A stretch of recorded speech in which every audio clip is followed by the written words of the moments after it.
సంగారెడ్డి జిల్లా పటాన్చెరు మండలం Indresham Vikas Nagar welfare society వద్ద స్వల్ప ఉద్రిక్తత చోటు చేసుకుంది.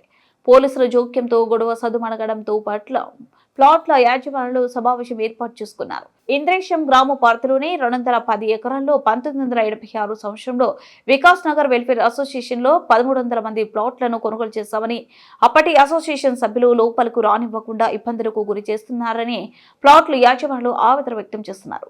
ఎమ్యూనిటీస్ కోసం వదిలేసిన భూమిని కబ్జా చేయడంతో పాటు కొంతమంది ప్లాట్లకు తప్పుడు ధృవీకరణ పత్రాలను సృష్టించి తక్కువ ధరకు ప్లాట్లను అమ్మివేయాలని బెదిరింపులకు పాల్పడుతూ గేటు వేసి లోపలికి పోనివ్వకపోవడంతో ఇరు వర్గాల మధ్య గొడవ జరిగింది.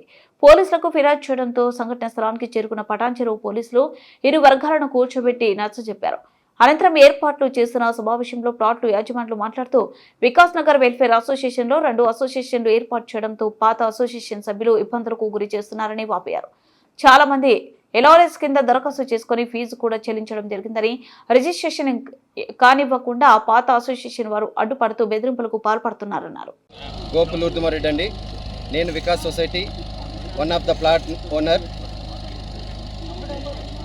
2006లో నేను ఈ వికాస్ సొసైటీలో ప్లాట్ కొన్నాను. అప్పటి నుంచి ఇప్పటి వరకు సొసైటీలో అన్ని మీటింగ్లలో పాల్గొన్నాను. జరుగుతున్న ప్రతి కార్యక్రమంలో వారికి సహకరిస్తూనే వచ్చాను. ఇన్ని సంవత్సరాలు చూసాం, సుదీర్ఘంగా సుమారు 20 సంవత్సరాలు అవుతుందండి. ఎదురు చూస్తూ ఉన్నాము, కానీ ఇంతవరకు ఎటువంటి డెవలప్మెంట్ రాలేదు. దీంట్లో 2 సొసైటీలు ఉన్నాయి. వికాస్ సొసైటీలో 2001 ఒక సొసైటీ ఉంటే ఫస్ట్ సొసైటీ వచ్చేసి 1986. ఇది వచ్చేసి 210 ఎకరాలండి. గాడ్ ఫ్రెండ్ ప్రభుదాస్ గారు వాళ్ళు కొని రెడ్డిస్ ల్యాండ్ అండి. ఇక్కడ హనుమంత్ రెడ్డి, ఇక్కడ 5 రెడ్డిస్ ఉన్నారు పటాన్చెరు సంబంధించి. వారు ల్యాండ్ కొని వారు మంచిగా ఈ క్రిస్టియన్ పరంగా ఉద్దేశించి 2 రాష్ట్రాలు, అప్పుడు ఉమ్మడి రాష్ట్రం ఉంది కాబట్టి 2 రాష్ట్రాల్లో ఈ ప్లాట్లను అమ్మటం జరిగింది. 500 గజాలు, 300 గజాలు, 200 అలా. Only Christian society major enrol ఉన్నప్పటికీ కూడా ఆ రోజుల్లో అందరికీ ప్లాట్ వేరే వాళ్ళని కూడా అందరిని ఇన్వాల్వ్ చేయడం జరిగింది. గడిచిపోయిన 40 సంవత్సరాల్లో ప్లాట్ ఓనర్స్ అందరూ అమ్ముకొని ఇట్లా ట్రాన్సాక్షన్ జరగటం వల్ల ఈరోజు అన్ని కులాలు, మతాలు, అన్ని ప్రాంతాలు, వర్గాలు అందరూ ఈరోజు దీంట్లో భాగస్వాములు అయిపోయినారు.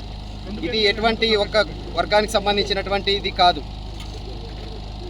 ఈరోజు దీన్ని డెవలప్ చేసుకుందామని చెప్పేసి ప్లాట్ ఓనర్స్ అందరం ఒక తాటికి ప్లాట్ ఓనర్లందరినీ వాళ్ళ కంట్రోల్ తెచ్చుకోవాలని లోపలికి రానికుండా ఇప్పటిదాకా ఇబ్బంది చేయడం జరిగింది. ఈరోజు మీటింగ్ కూడా ఇబ్బంది పెట్టేసి గేట్ కాడనే గేట్లు తాళాలు వేసుకొని, వెనక బయట తాళాలు వేసుకొని చైర్లు పెట్టేసి పెయిడ్ వర్కర్స్తోని ప్లాట్ ఓనర్స్ని లోపలికి రానికుండా చేసినారు. మేము పోలీసు వారి దృష్టికి తీసుకెళ్ళి వాళ్ళందరూ వచ్చారు, మాకు సహకరించి అందరినీ మీటింగ్ పెట్టుకోమని చెప్పారు. వాళ్ళు పైకి చెప్పడం కోసం ప్లాట్ ఓనర్లు అందరూ ఫ్రీగా వచ్చేసి చేసుకోవచ్చు అంటున్నారు. కానీ ఇక్కడికి వచ్చినప్పుడు, ఇండివిజువల్గా వచ్చినప్పుడు చాలామంది ఇబ్బందులు ఎదుర్కొంటున్నారు. ఈ సొసైటీ